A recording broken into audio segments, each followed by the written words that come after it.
Hace ya unos años, en el año 1998, nosotros inauguramos nuestro nuevo edificio, que es donde nos encontramos actualmente, y en la providencia del Señor, Eddie y Tanya habían ido a República Dominicana, estaban buscando una iglesia, y resulta que ellos vivían exactamente a una cuadra del nuevo edificio. Así que en el segundo culto que llevamos a cabo en ese nuevo edificio, llegó esta pareja con unos cuantos niños, que ya no son niños, y tuvimos el placer de tener a Eddie y a Tanya por un buen tiempo como miembros de nuestra iglesia. Y después que Eddie llegó de vuelta, nos invitó en una ocasión y pudimos estar aquí en Ecuador hace ya 10 años. Así que es un gozo poder volver otra vez y estar en una conferencia como esta. También es un tremendo gozo poder estar con mi hermano y amigo Otto Sánchez. El Señor nos ha concedido tener también una hermosa amistad en República Dominicana que oramos que el Señor siga conservando y usando para su gloria. Vamos a orar. Padre, nosotros queremos darte muchas gracias por darnos nuevamente la oportunidad de estar aquí. Gracias por lo que hemos oído hasta ahora. Te pedimos, oh bendito Rey, que tú envíes tu Espíritu Santo y con poder ministre al corazón de cada uno conforme a la necesidad de cada uno, porque te lo pedimos en el precioso nombre de nuestro gran Dios y Salvador, Jesucristo, a quien sea la gloria, la honra, el honor y la majestad por los siglos de los siglos. Amén. Una de las características que la Biblia resalta de los ídolos es que aunque tienen boca, en realidad no hablan, aunque tienen ojos, no pueden ver, aunque tienen orejas, no pueden oír, y aunque tienen narices, no huelen, aunque tienen manos y pies, ni palpan ni caminan, dice el salmista en el Salmo 115. Por supuesto, hermanos, la intención de los autores bíblicos y especialmente en los salmos es resaltar el hecho de que el Dios vivo y verdadero no es como los ídolos. Nuestro Dios escucha y nuestro Dios ve todas las cosas. Él tiene el poder para hacer todo lo que Él quiera hacer, y dice la Escritura que nadie puede detener su mano ni preguntarle a Dios ¿qué haces? Pero lo que yo quiero enfatizar en esta ocasión es que nuestro Dios tiene boca y habla. Nuestro Dios sí habla, como nos enseña David en el salmo que yo deseo considerar con ustedes en esta noche, en un mensaje que hemos titulado El Dios que se revela. Les pido por favor que vayan conmigo al Salmo 19. Salmo 19. En el Salmo 19, muy conocido en el pueblo de Dios, David declara que Dios se ha revelado al hombre a través de su creación y a través de su palabra escrita. La naturaleza creada y la Biblia pueden ser comparadas a una obra maestra en 2 tomos, por medio de los cuales Dios se ha dado a conocer al hombre. Y tanto en un caso como en el otro, la gloria de Dios se manifiesta en una forma tan contundente en la creación y en la palabra que demanda de todo ser humano una respuesta. Así que veamos en primer lugar, en el capítulo 19 de los Salmos, los versículos 1 al 6, la revelación de Dios a través de la naturaleza. Dice: los cielos cuentan la gloria de Dios y el firmamento anuncia la obra de sus manos. Un día emite palabra a otro día y una noche a otra noche declara sabiduría. No hay lenguaje ni palabra ni es oída su voz. Por toda la tierra salió su voz y hasta el extremo del mundo sus palabras. En ellos puso tabernáculo para el sol y como esposo que sale de su tálamo se alegra cual gigante para recorrer el camino. De un extremo de los cielos es su salida y su curso hasta el término de ellos, y nada hay que se esconda de su calor. En la famosa novela de Daniel Defoe titulada Robinson Crusoe, Se narra la historia de un náufrago y su supervivencia en una isla aparentemente inhabitada. Por mucho tiempo Robinson asume que él está solo en esa isla. Hasta que un día, caminando por la playa, dice la novela, Robinson descubre la huella de un pie, perfectamente marcada sobre la arena y que por supuesto no eran suyas. Permítanme leerles un extracto de la novela. Me detuve estupefacto, como abatido por un rayo o como si hubiese visto un fantasma. Escuché y miré a mi alrededor, pero no percibí nada. Subí a un montículo para poder observar, recorrí con la vista toda la playa a lo largo y a lo ancho, pero no hallé nada más. Volví para confirmar que todo esto no fuera producto de mi imaginación, pero no era así. Allí estaba muy clara la huella de un pie con sus dedos, sus talones y todas sus partes. Después de darle 1000 vueltas a la cabeza, como un hombre completamente confundido y fuera de sí, regresé a mi fortificación sin sentir la tierra debajo de mis pies, aterrado hasta mis límites, mirando hacia atrás cada 2 o 3 pasos, imaginando que cada árbol o cada bulto en la distancia podía ser un hombre. Hasta ese momento Robinson Crusoe no se había topado con ninguna otra evidencia que implicara la presencia de otro ser humano en la isla. Pero obviamente la huella de ese pie era suficiente para darse cuenta que él no estaba solo. Bueno, mis amados hermanos, lo que el salmista nos dice en esta primera estrofa del Salmo 19 es que este universo está repleto de huellas de aquel que lo creó.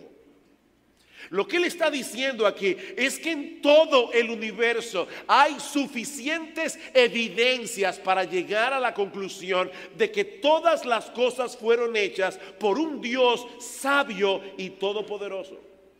Y aunque esa revelación no nos enseña todo lo que necesitamos saber acerca de Dios, lo que revela es suficiente para saber que Él está allí y que Él es un Dios de todo poder y de toda sabiduría. Versículo 1, los cielos cuentan la gloria de Dios y el firmamento anuncia la obra de sus manos.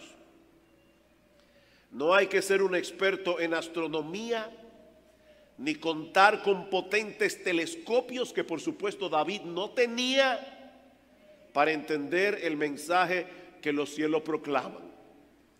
A simple vista, mis amados hermanos, todas las maravillas del universo, el sol, la luna, las estrellas, los planetas, las constelaciones, dan gloria a Dios y dan a conocer la gloria de nuestro Dios. El hecho de que muchos no puedan verlo, y lamentablemente nosotros vivimos en un mundo donde las personas ven las evidencias y ellos no ven por ninguna parte a Dios, pero el hecho de que ellos no puedan verlo no les resta a esa gloria ni el más mínimo resplandor. Creo que fue C.S. Lewis, el autor de las Crónicas de Narnia, el que dijo que si todos los hombres fueran ciegos, eso no eliminaría la existencia de la luz. La luz seguiría allí, aunque nadie pueda verla.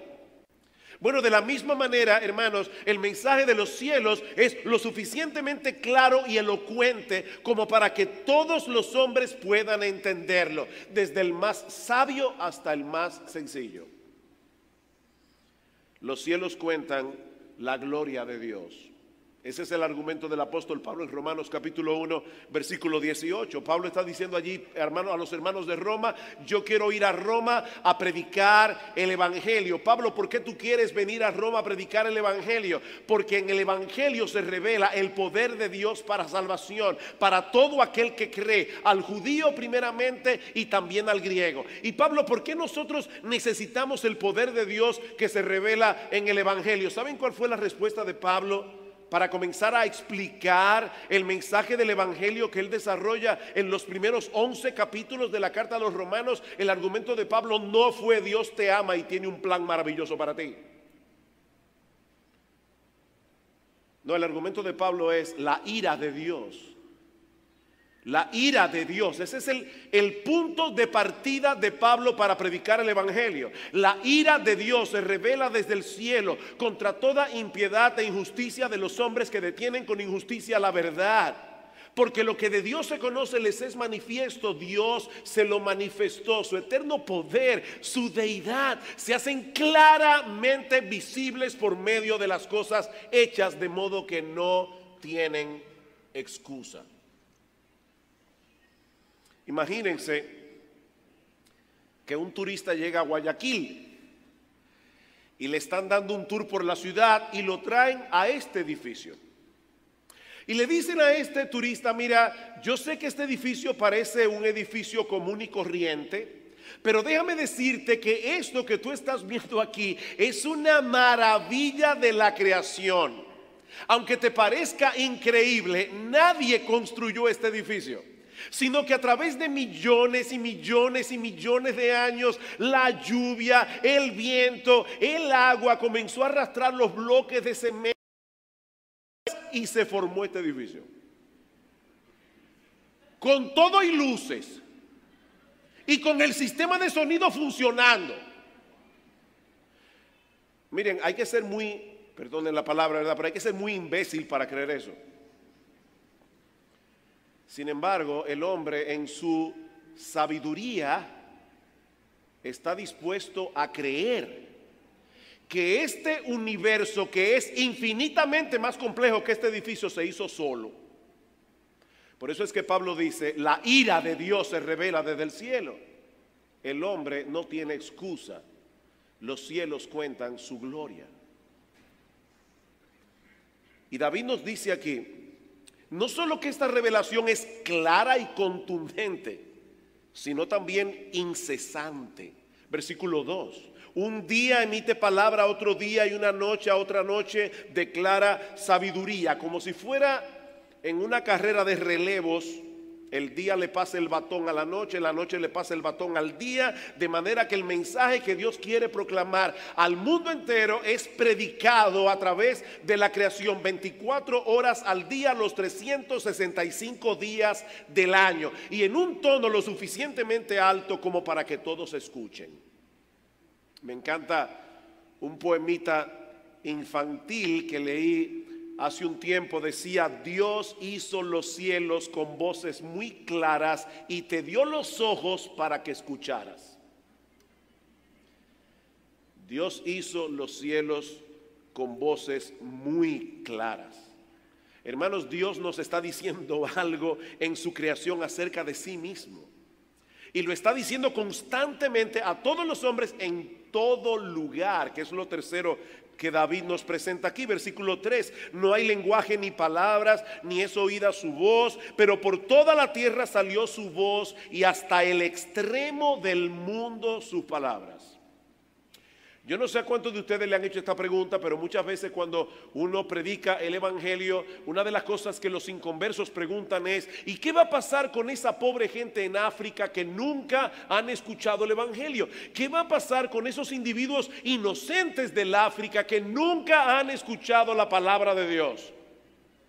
Me encantó lo que le respondió en una ocasión R.C. Sproul a alguien que hizo esa pregunta. Él dijo: no te preocupes, los inocentes del África no se perderán, porque Dios nunca condenará a los inocentes. Ahora, la pregunta que tenemos que hacernos es: ¿y hay inocentes en África?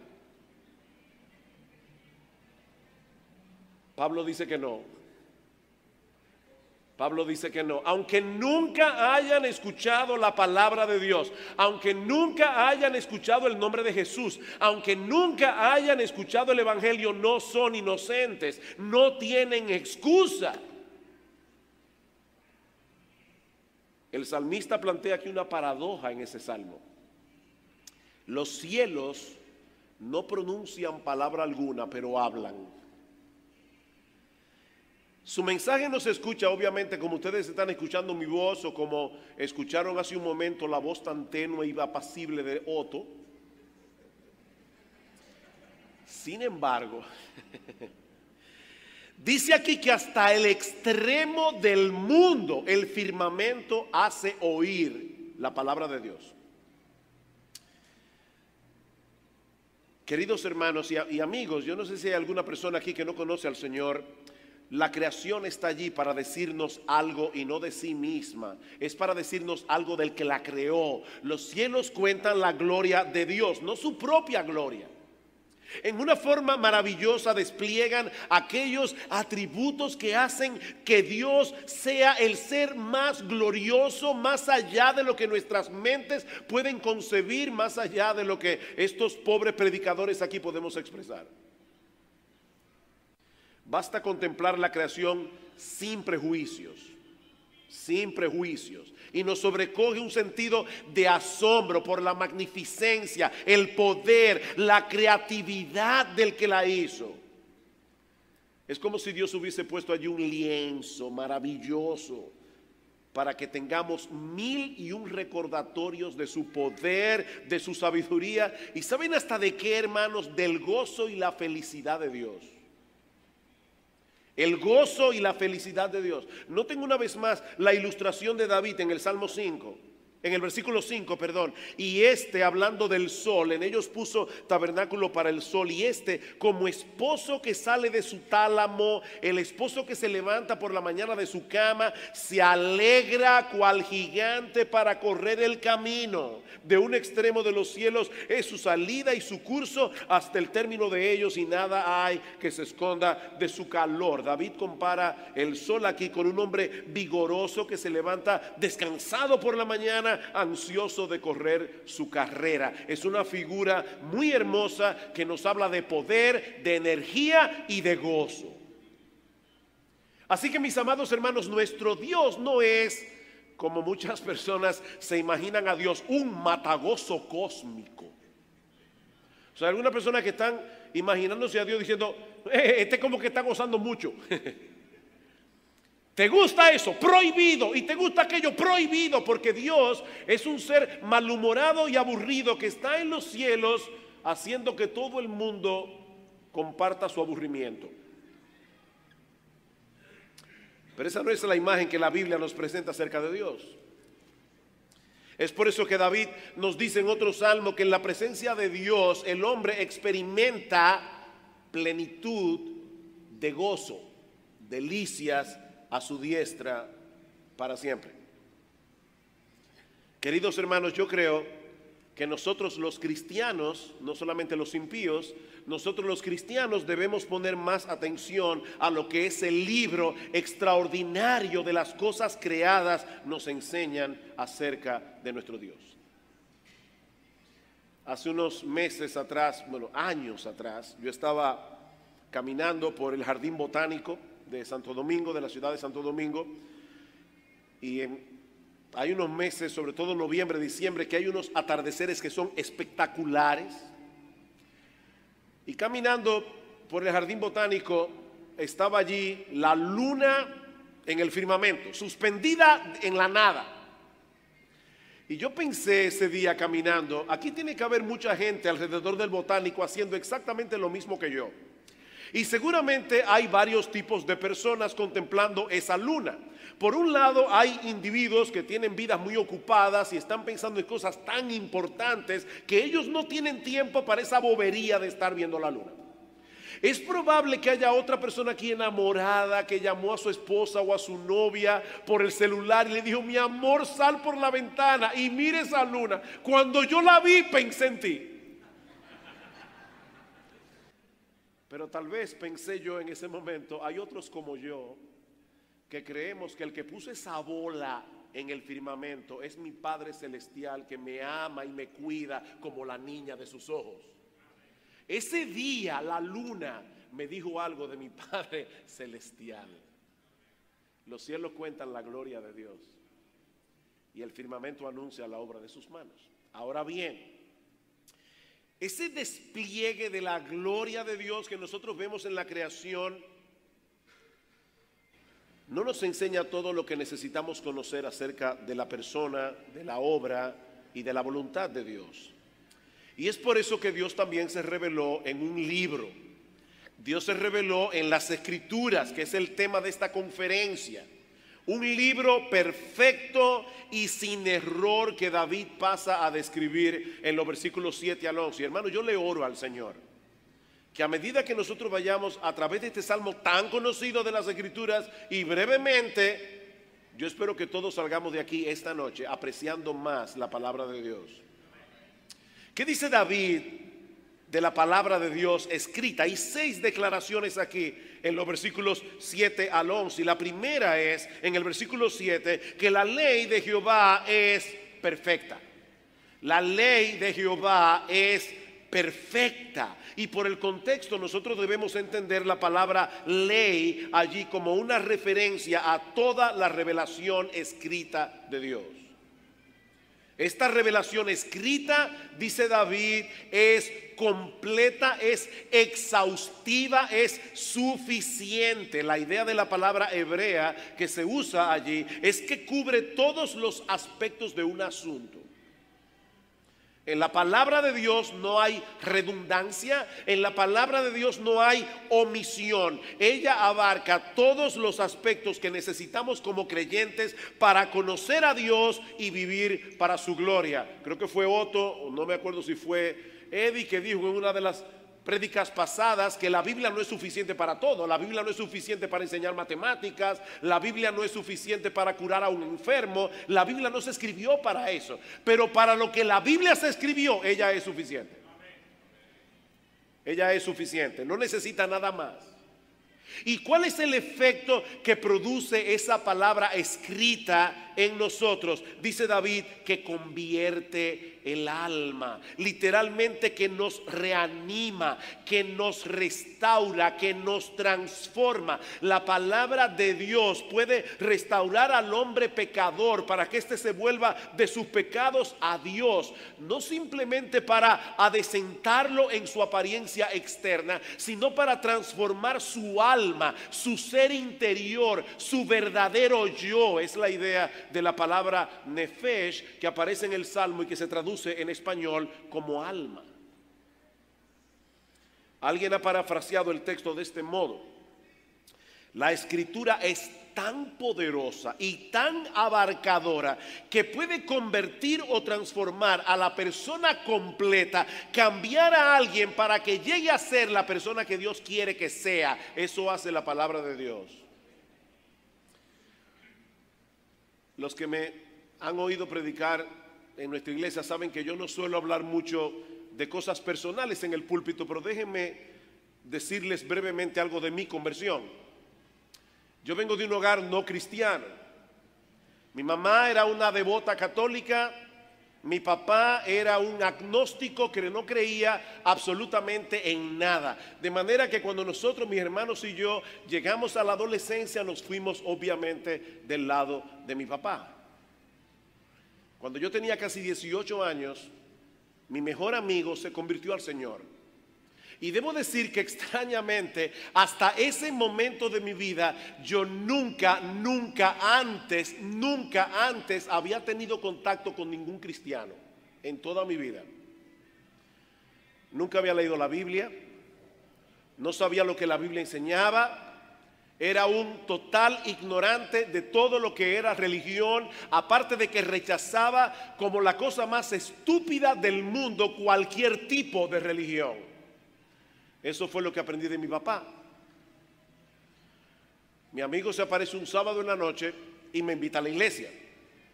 Y como yo no tengo nada que hacer, me voy a la iglesia. Yo no recuerdo nada de lo que hablamos esa noche allí en cuanto a la prédica de la palabra, pero sí me acuerdo las discusiones interesantes que tuve con los jóvenes de la iglesia, y algo que me llamó profundamente la atención es que estos jóvenes eran cristianos y eran normales, y eso para mí fue ya todo un descubrimiento. Yo pensé que para ser cristiano había que estar medio loco. Yo recuerdo que al final de la reunión les dije a estos amigos, yo tenía, recuerden, casi 18 años, y les dije a este grupo de amigos: me encantó este grupo, yo voy a seguir viniendo, pero que conste que yo nunca me voy a convertir. Llegué a casa esa noche, me postré en mi cama y por primera vez en mi vida yo creo que yo oré. Y le dije a Dios algo como esto: Señor, yo no sé si tú existes, tal vez yo estoy aquí como un idiota hablándole a nadie, pero por favor, si tú me estás oyendo, yo te quiero conocer. Y al otro día, Dios puso en mi alma una sed por leer la palabra de Dios. Así que llamé a una amiga, muy amiga, y le dije: yo quiero que tú me acompañes esta noche a una iglesia. Anoche conocí a un grupo interesantísimo de jóvenes que leen la Biblia, que creen en el Señor Jesucristo. Yo quiero que tú vayas conmigo a la iglesia. Fuimos a la iglesia y esta muchacha le pasó exactamente lo mismo que a mí. Ella era muy católica, pero estaba muy desencantada de la iglesia católica, así que los dos comenzamos a leer la Biblia. Y como estábamos en vacaciones, yo para entrar a la universidad y ella para entrar en el último año del colegio, teníamos todo el tiempo del mundo para leer. Hermanos, cuando yo descubrí la Biblia, yo no puedo explicar lo que fue ese descubrimiento para mí y para ella. Nosotros leíamos 10, 15, 20, hasta 40 capítulos todos los días. Y yo la llamaba y le decía: ¿por dónde vas? Me decía: voy por 1 Corintios. ¿Tú leíste esto que dicen Romanos? Para mí fue sorprendente descubrir la palabra de Dios. Y hermanos, sin haber leído ningún libro de apologética, sin haber leído nada que me demostrara que la Biblia era la palabra de Dios, haber comenzado a leer la Biblia y haber creído en ella fue algo simultáneo. Yo no sé en qué momento pasó eso, pero yo sé que yo comencé a leer la palabra de Dios y en momentos yo estaba convencido que Adán y Eva existían, que Dios había creado todas las cosas, que Jesucristo era el Señor y que Él había venido a salvar al hombre de sus pecados. Y me acuerdo que a los 4 días de estar leyendo la Biblia, apenas 4 días después, mi hermano mayor me dijo: Sugel, estoy tan decepcionado de ti. Yo no entiendo cómo tú permitiste que estas personas te lavaran el cerebro. Y yo le dije a mi hermano: mira, déjame decirte algo.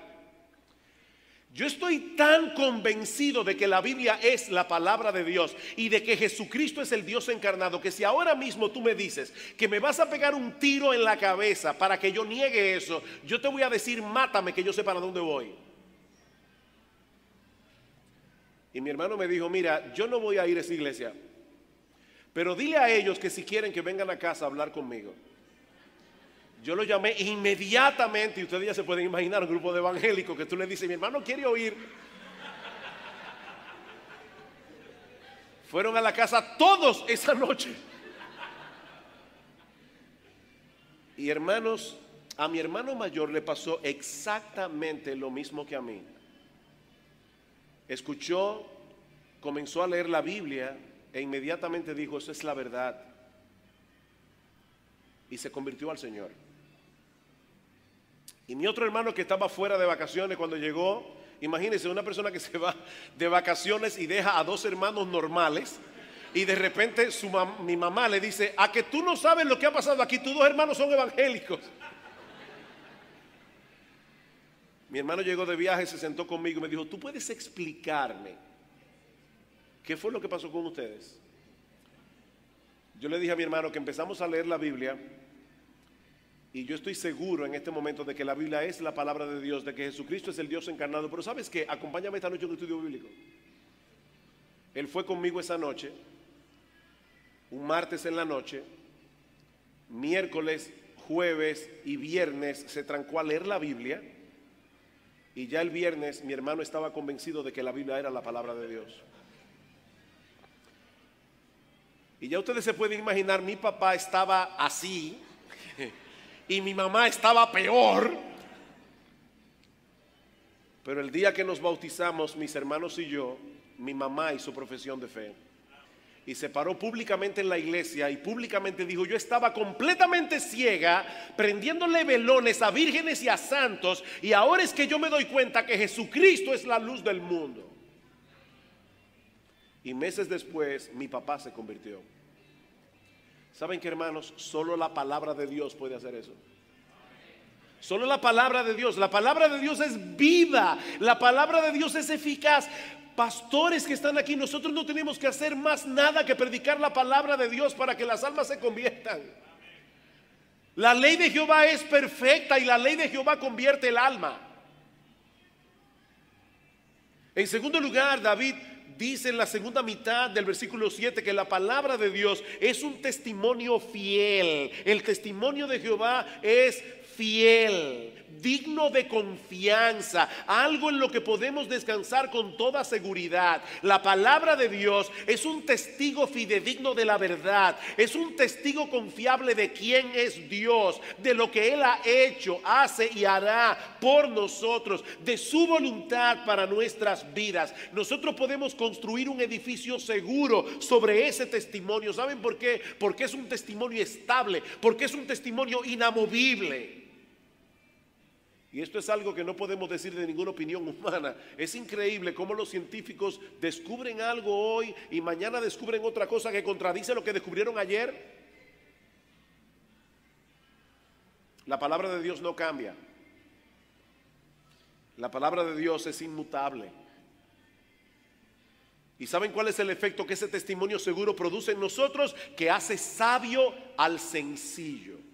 Y esa palabra hebrea significa una puerta abierta. ¿Ustedes han visto gente que creen todo lo que le dicen? Una persona simple, una persona crédula. Alguien decía, cuidado con tener la mente abierta. Hay personas que dicen, yo soy una persona de mente abierta. Ten cuidado, se te puede caer el cerebro.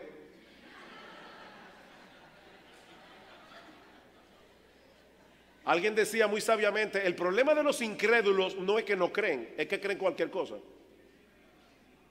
Y dice la Biblia que Dios puede tomar un individuo así, sin discernimiento, una persona que puede ser fácilmente seducido por enseñanzas falsas y erróneas y hacer de ese individuo una persona sabia. La palabra de Dios hace sabio al sencillo. La palabra de Dios puede convertir a un hombre que no solo posea la información correcta, sino que sepa cómo usar esa información en el momento preciso para vivir una vida piadosa delante de Dios y de los hombres. La palabra de Dios puede hacer eso. La palabra de Dios nos hace competentes para enfrentar con prudencia y con sabiduría los embates de la vida. En el Salmo 119 dice el salmista, me has hecho más sabio que mis enemigos con tus mandamientos, porque siempre están conmigo. Más que todos mis enseñadores he entendido, porque tus testimonios son mi meditación. Más que los viejos he entendido, porque he guardado tus mandamientos. La palabra de Dios hace sabio al sencillo. En tercer lugar, David nos dice en el versículo 8 que los mandamientos de Jehová son rectos.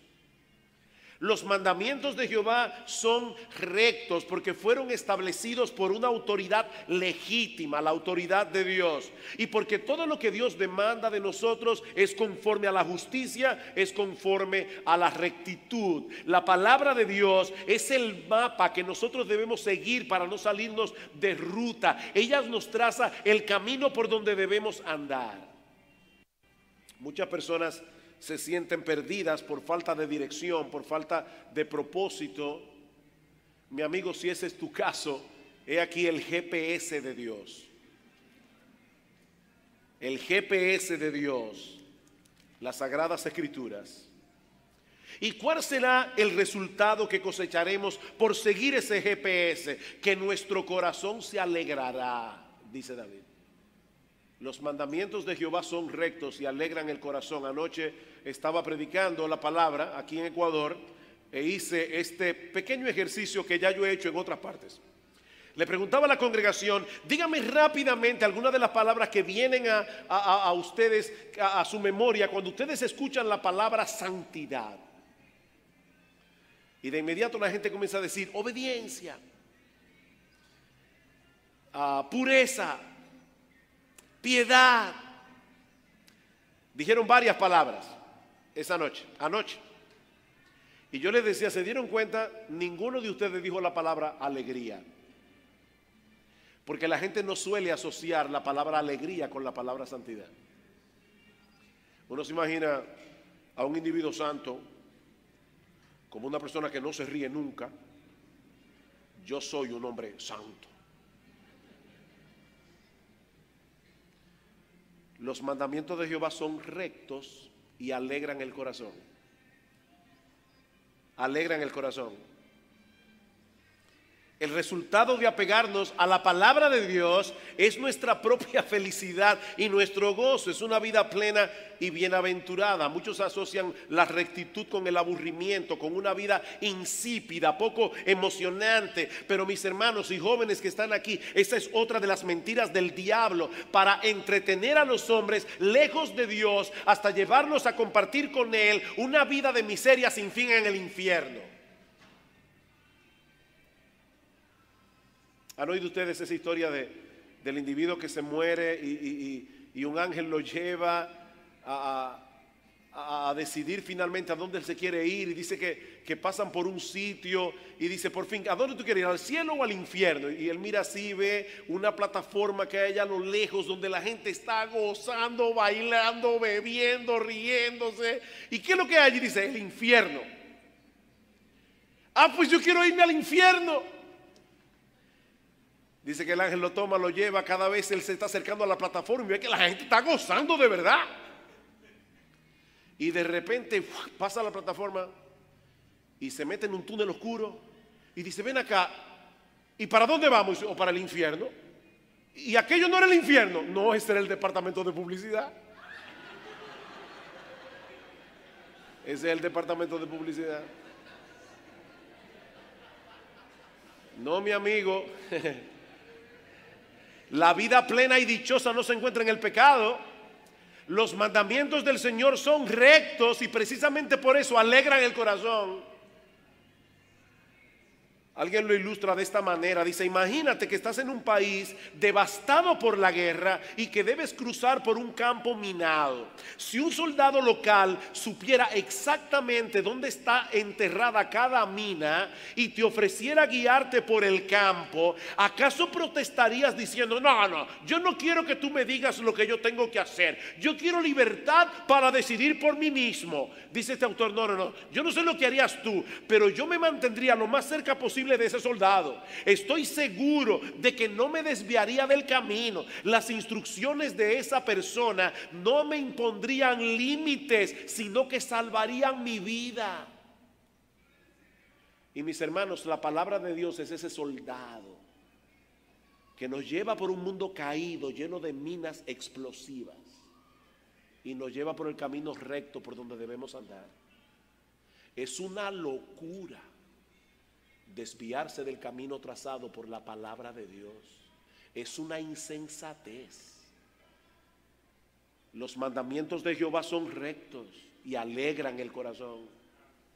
En cuarto lugar, dice David que el precepto de Jehová es puro. En otras palabras, es radiante, es claro, es iluminador, y precisamente por eso alumbra los ojos. La palabra de Dios provee luz y entendimiento sobre los aspectos más importantes de la vida.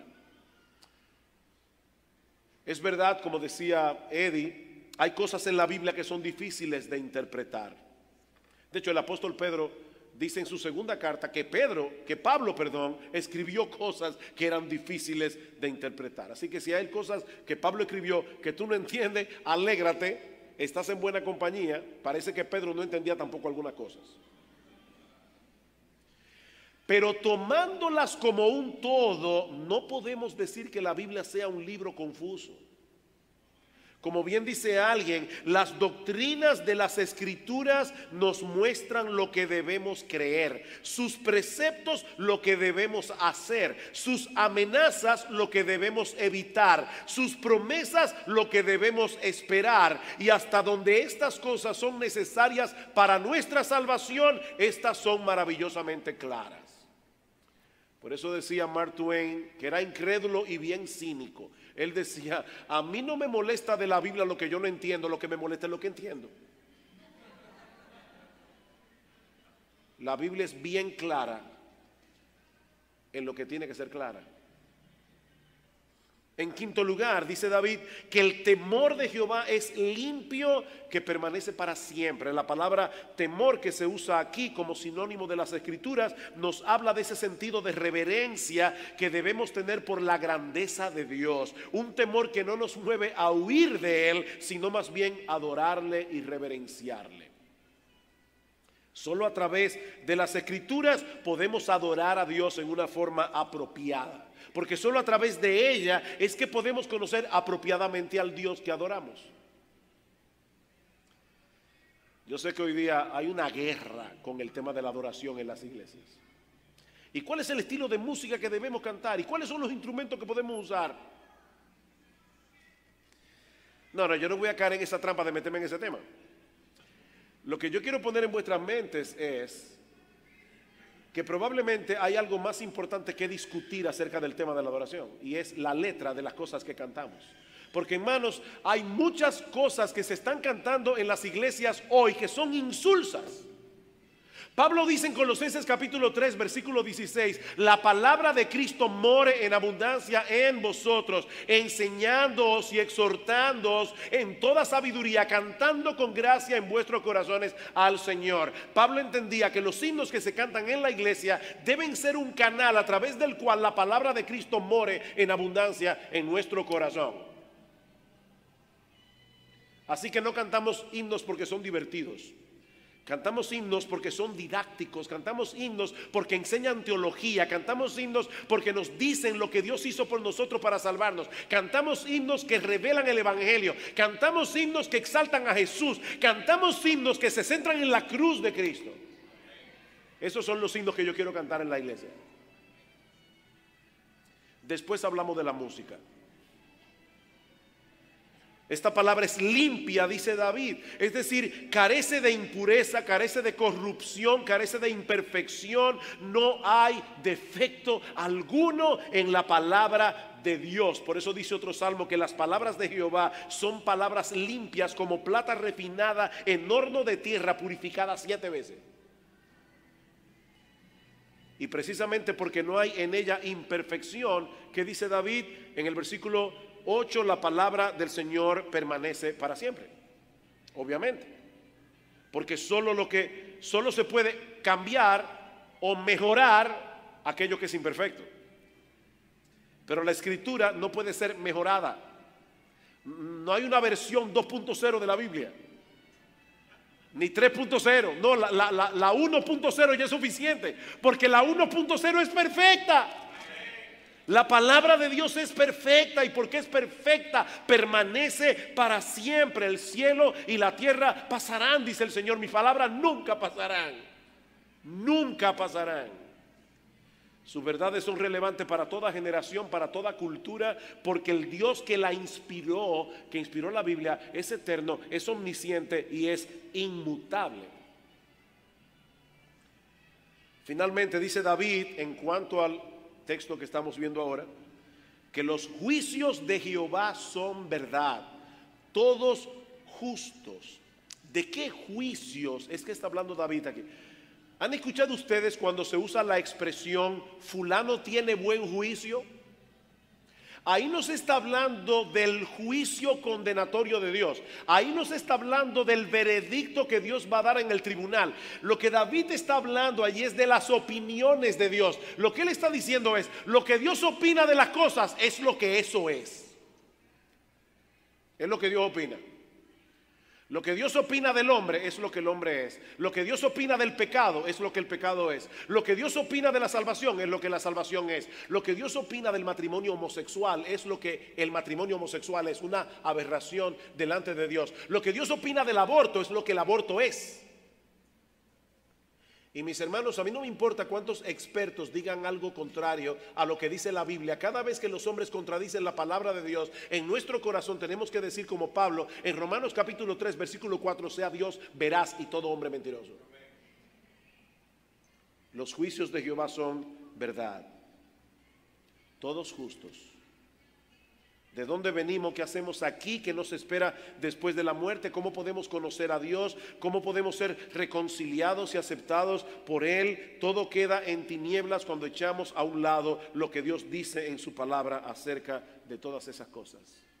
Por eso David concluye diciendo en el versículo 10 que la palabra de Dios es más valiosa que mucho oro afinado y más dulce que la miel que la que destila del panal. Hermanos, ¿realmente nosotros creemos eso? Que este libro es más valioso que mucho oro afinado. Y no es verdad que muchos cristianos a veces se sienten abatidos por los problemas económicos que tienen. Y yo sé que los problemas económicos abaten.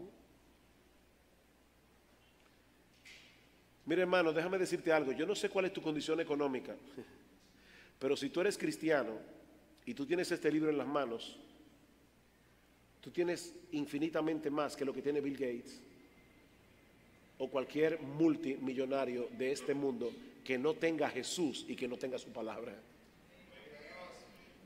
Este libro es más valioso que el oro y que mucho oro afinado, y es más dulce que la miel y que la que destila del panal. Hay más sabiduría en ese libro que en cualquier teoría o filosofía que el mundo pueda proveer. La palabra de Dios es suficiente para llenar hasta la saciedad cada una de nuestras necesidades. Es por eso que la obediencia a esa palabra trae consigo una gran recompensa. Versículo 11: tu siervo es además amonestado con ellos, en guardarlos hay grande galardón. La idea no es que Dios bendice al obediente, aunque hay otros pasajes de las Escrituras que enseñan eso, pero no ese texto.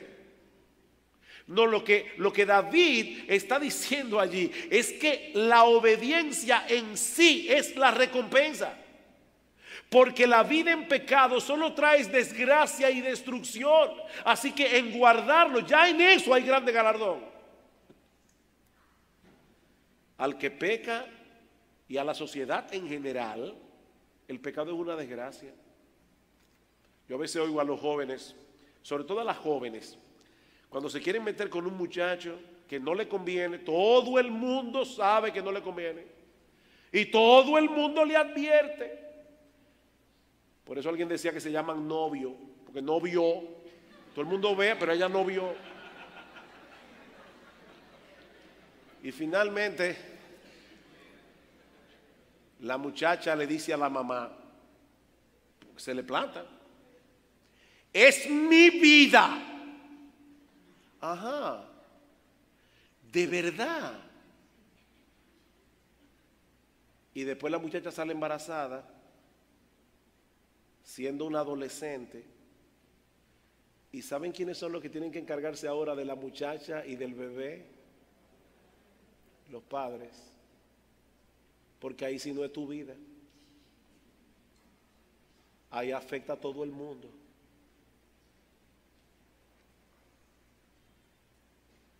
No, en guardar la palabra hay un gran galardón. La palabra de Dios nos traza el camino que nos permitirá vivir una vida bienaventurada y útil de este lado de la eternidad, mientras nos conduce seguros hasta la casa de nuestro Padre. Nosotros tenemos en nuestras manos un tesoro, hermanos, de incalculable valor. Ahora, este no es un tesoro para ser contemplado como los tesoros que hay en los museos. Este es el instrumento de gracia por medio del cual Dios nos habla. Hay personas que dicen: yo quiero tener la experiencia de oír la voz de Dios. ¿Qué es lo que tú quieres oír? Aquí está la voz de Dios. Esta es la voz de Dios. Dios, habiendo hablado muchas veces a nuestros padres por los profetas, en estos postreros días nos ha hablado por el Hijo. Y esta es la palabra del Hijo, nuestro Señor Jesucristo, Este es el instrumento que Dios usa para pastorearnos, para corregirnos, para consolarnos, para reavivarnos. Mi amado hermano, ¿qué tanto te estás empapando de la palabra de Dios? ¿Qué tanto te domina esa palabra en tu proceso de pensamiento? La Biblia no actúa en forma mágica en nosotros. Es nuestro deber leer las Escrituras, estudiarla con atención, meditar en ella, memorizarla y luego conectar los puntos con todo lo que nos pasa en la vida. Pero el salmista está consciente de su propia debilidad y por eso concluye acercándose a Dios en oración. Versículo 12: ¿quién podrá entender sus propios errores? Líbrame de los que me son ocultos. Consciente de la naturaleza sutil y compleja del pecado, el salmista pide a Dios que lo libre aún de aquellos pecados que dan la impresión de no ser pecado al principio. No, yo no soy tacaño, yo soy prudente. O algunas personas que dicen, no, lo que pasa es que yo llamo las cosas que son como son. ¿Y no será que tal vez tú eres una persona muy ruda y desagradable a la hora de hablar? Porque, hermanos, la Biblia habla contra aquellos que son asesinos verbales. Dice Cristo que si nosotros llamamos racá a un hermano, y esa palabra aramea lo que significa es cabeza hueca, imbécil, bueno para nada, dice, ya tú eres culpable de asesinato. No, yo soy sincero. No, tal vez tú no eres sincero. Nosotros a veces le ponemos nombres bonitos a pecados que son pecados.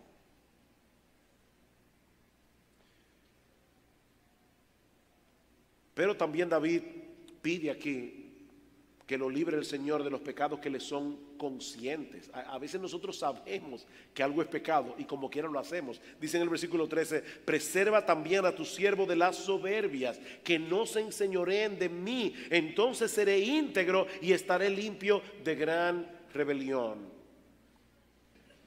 En estos días estaba conversando con un señor que profesa ser creyente y que ha determinado divorciarse de su esposa por una causa que no es correcta. Y yo le estaba argumentando a través de la palabra y le decía, don fulano, usted no tiene razón para divorciarse. Claramente la Biblia enseña que usted no se debe divorciar. Y entonces esta persona me decía, pastor, yo necesito que usted ore por mí porque honestamente yo estoy confuso. Yo le dije, mire, porque es una persona mayor que yo, le decía, mire, don fulano, usted me merece todo respeto, usted pudiera ser mi papá, así que le voy a decir esto con todo amor, le voy a decir esto con todo respeto, usted no está confundido. Confuso es estar en la disyuntiva de un camino donde hay dos opciones que son buenas, pero si hay una que es claramente prohibida por la Biblia y hay otra que es claramente la opción que yo debo tomar, y yo estoy en la disyuntiva diciendo, yo estoy confundido, yo no sé por dónde ir, eso no se llama confusión, eso se llama rebelión.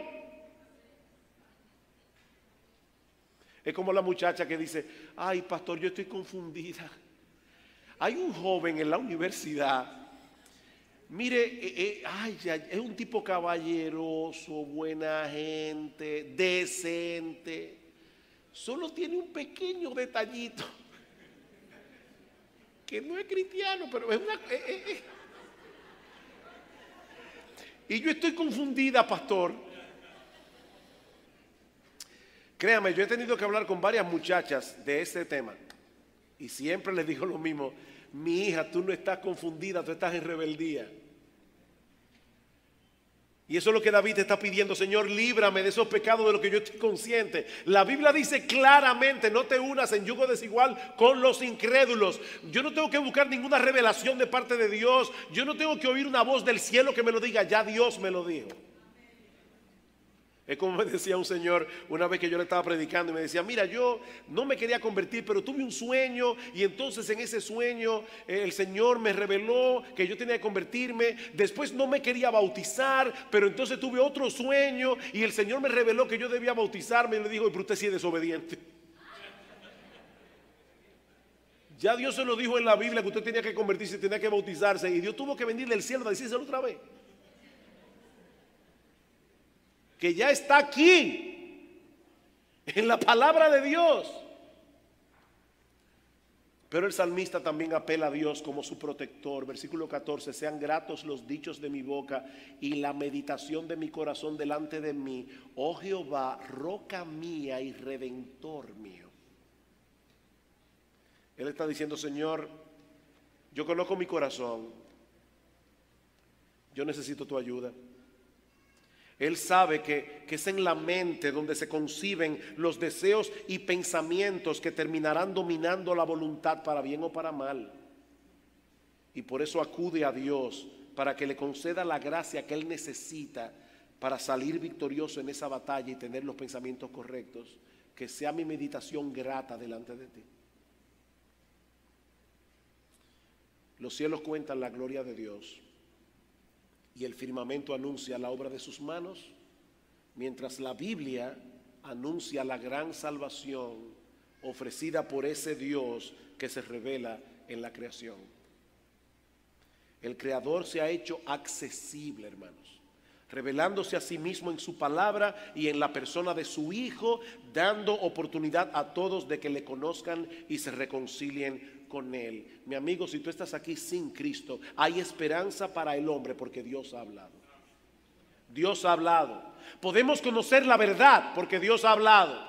No tenemos que vivir como mejor nos parezca, haciendo de nuestra vida un laboratorio de experimentación, a ver cómo me sale dentro de 5 o 10 años. No hagas de tu vida un laboratorio de experimentación, ya Dios ha hablado.